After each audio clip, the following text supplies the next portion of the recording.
मेरे प्रिय छात्र छात्राओं, मैं महेश झा, व्याकरण विषयक सहायक प्राध्यापक, कीर्ति नारायण, कामाख्या संस्कृत महाविद्यालय, महरेल, मधुबनी, आप सबों के लिए आवृत्ति हेतु परम लघु मंजूषा ग्रंथस्थ धात्वर्थ निरूपण प्रकरण में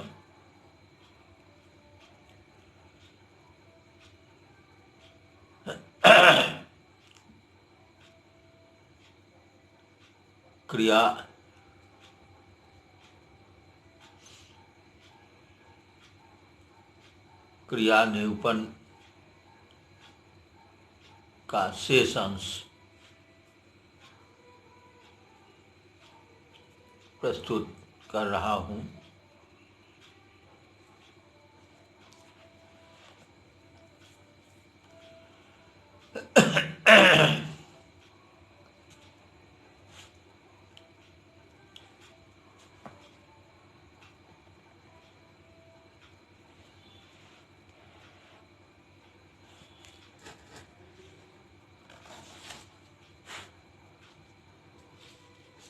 यावत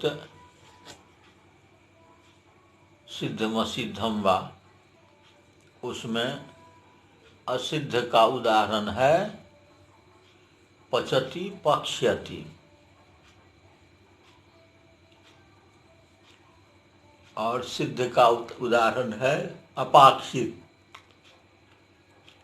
सिद्ध हो या असिद्ध हो, दोनों साध्य कहलाती है। आश्रित क्रम रूपत्वात्, यह यौगिक दर्शन कहा गया है, अर्थात क्रमशः होने ही से क्रिया शब्द यौगिक है। अवयवों में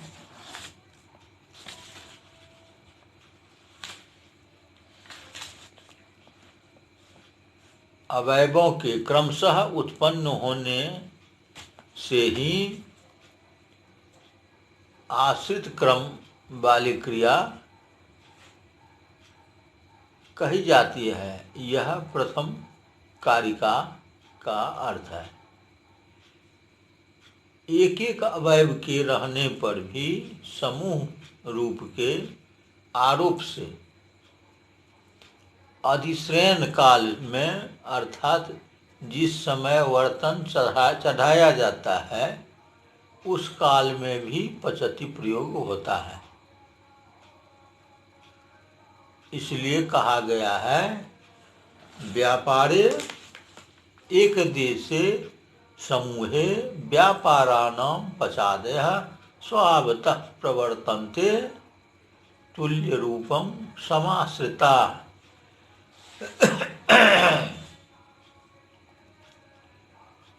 व्यापारों के एक देश में या धातु में, एक देश में या समूह में तुल्य रूप हो जाने पर पचादि व्यवहार स्वभाव से प्रकट होते हैं।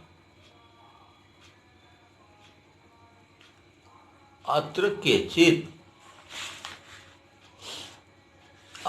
केचित सिद्धत्वं क्रियान्तराकांक्षोत्थापकतावच्छेदक वैजात्यवत्वे सति कारकत्वेन क्रियान्वयित्वे सति कारकान्तरान्वययोग्यत्वं साध्यत्वं च क्रियान्तराकांक्षानुत्थापकतावच्छेदकं सत् कारकान्तरान्वय योग्यता वच्छेदक रूपवत्वम्।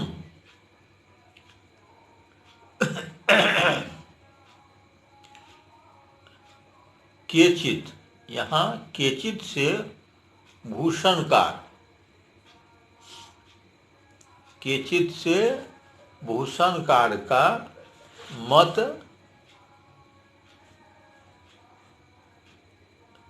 उपस्थापित किया जाता है कि सिद्धा क्रिया का लक्षण यह है,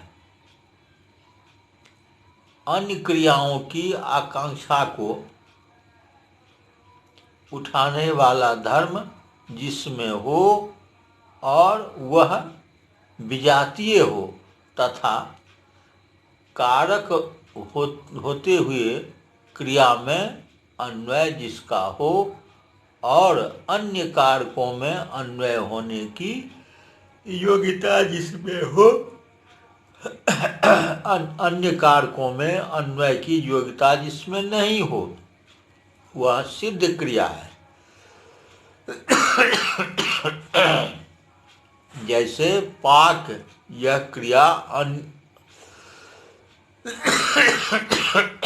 अन्य भवति आदि क्रिया का उत्थापक है और विजातीय है और क्रिया में अन्वय वाली है तथा दूसरे कारकों में अन्वय की योग्यता वाली नहीं है, इसलिए यह सिद्धा क्रिया है।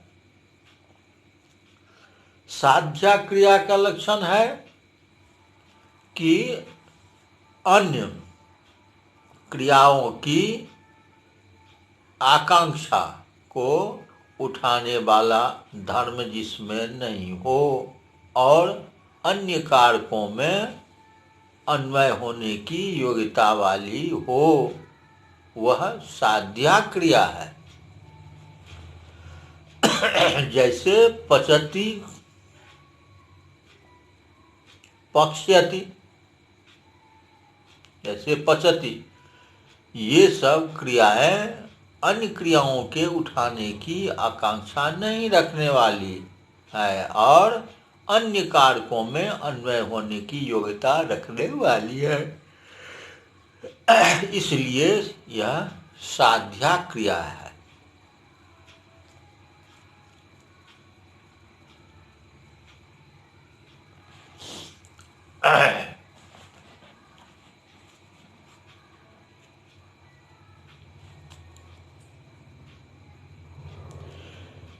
हिरुगाद्यव्ययानां साध्यत्वाभावेपि क्रियावाचकत्व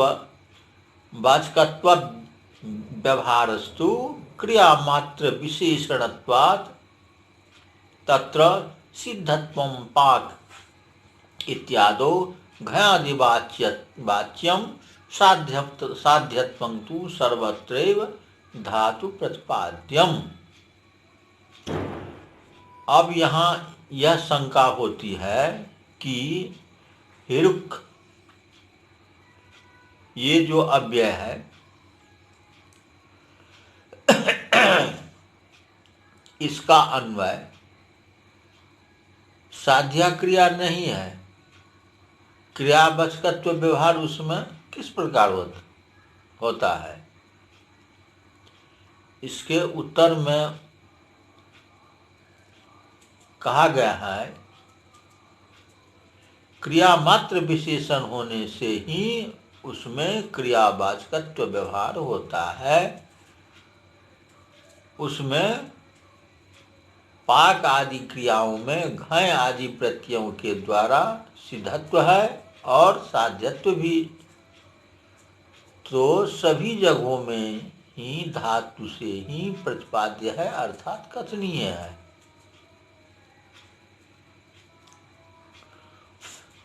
फिर एक शंका उपस्थित होती है, ननु हरिं न मे चेत सुखं यायात इत्यत्र क्रियायापि क्रियांतराकांक्षत्वेन सिद्धत्वमस्ति इति चेत् न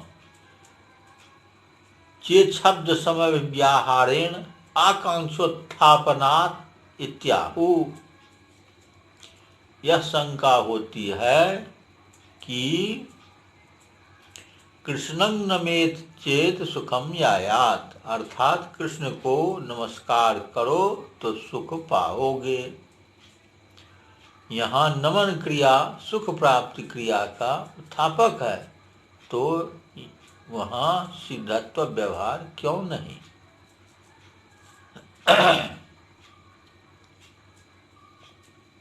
इसके उत्तर में यह कहा गया है कि चेत शब्द के समीप से आकांक्षा होती है, स्वतः नहीं। यह मत भूषणकार का है।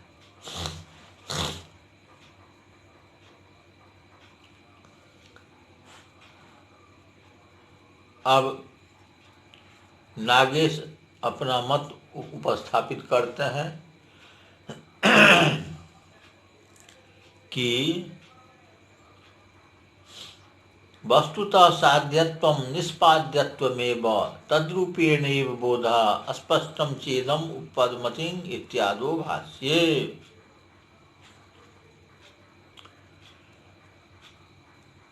यथार्थ में तो साध्या क्रिया वह है जो निष्पाद्य अर्थात जो सूत्रों के द्वारा बनती हुई दशा में हमेशा पाई जाए और उसी रूप में उसका हमेशा बोध हो।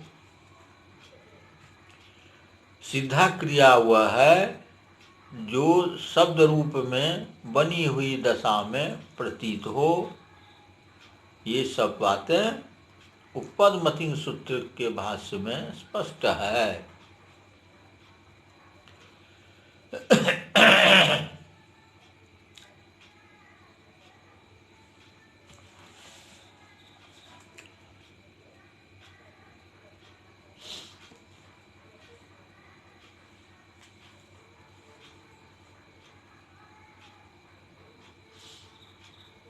ननु घटं करोति इत्यादो द्रव्यस्यापि साध्यत्वेन प्रतीति इति चेन्न करोति पदादि समव्याहारात् तथा प्रत्ययेपि स्वतो घटाति पदात् द्रव्यस्य सिद्धत्वेनैव प्रतीते।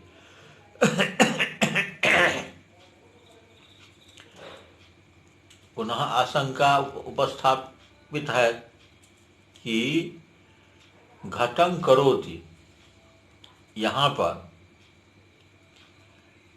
घट द्रव्य भी है और वह साध्यत्वेन प्रतीत है, तो घट द्रव्य भी क्रिया क्यों नहीं। इसके उत्तर में ऐसा कहा गया है कि करोति आदि पदों के सामीप्य से साध्य घट प्रतीत होता है, किंतु स्वयं घट आदि पदों से सिद्ध ही प्रतीत होता है, साध्य नहीं।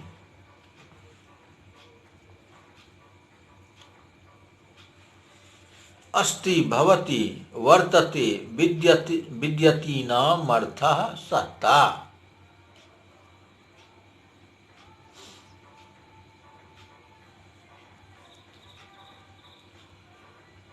अस्ति भवति वर्तते विद्यति नाम अर्थः सत्ता सा च अनेक कालस्थायिनी इति कालगत पौर्वापर्येन कर्मवती इति तस्याः क्रियात्वं सत्तेह आत्मधारणम्।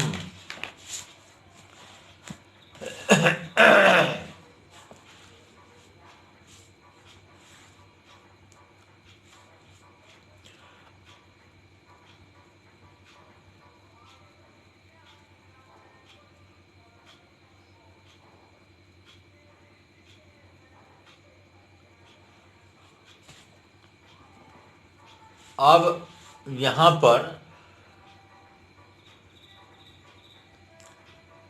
अस्ति भवति विद्यते इत्यादि जो हैं उसमें क्रिया तो नहीं हो, क्योंकि सत्ताया आत्मधारणानुकूल व्यापारत्वेन वक्ष्यमाणतया तस्य चैक विषयत्वेन क्रमिकोत्पत्त्याश्रयणा नेक कर्म घटित समुदायत्वाभावेन क्रियात्वं न स्यात् इत्याशंकां परिहरति सा चेति।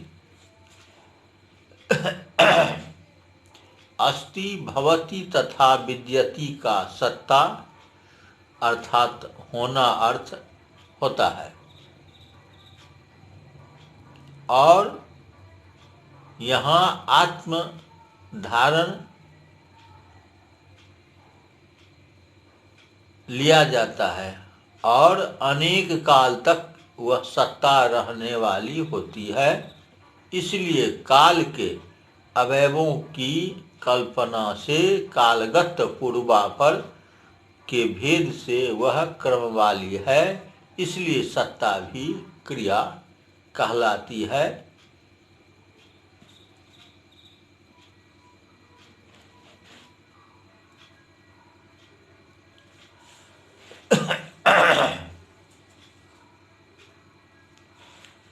सकर्मक का लक्षण है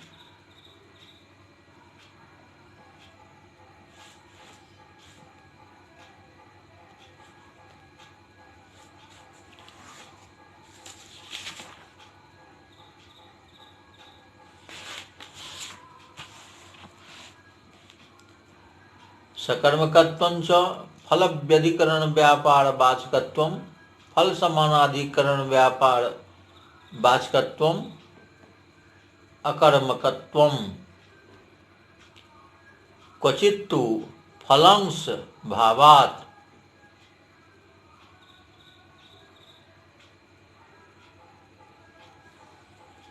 क्वचित्तु फलांश भावात् अकर्मकत्वं यथा अस्ति इत्यादो केवलं सत्तादिरेवार्थः फलांशस्य सूक्ष्मदृष्ट्या अप्यप्रतीतेः उत्पन्नस्य सत्वस्य स्वरूपधारणरूपं सत्ताम् आचष्टे अस्त्यादिः इति निरुक्तेश्च।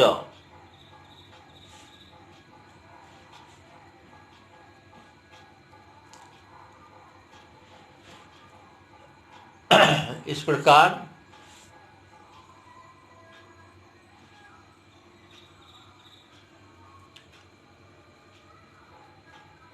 यह जानकारी यहीं पर समाप्त की जाती है। इससे आगे इसे अगला भाग में प्रस्तुत की जाएगी। धन्यवाद।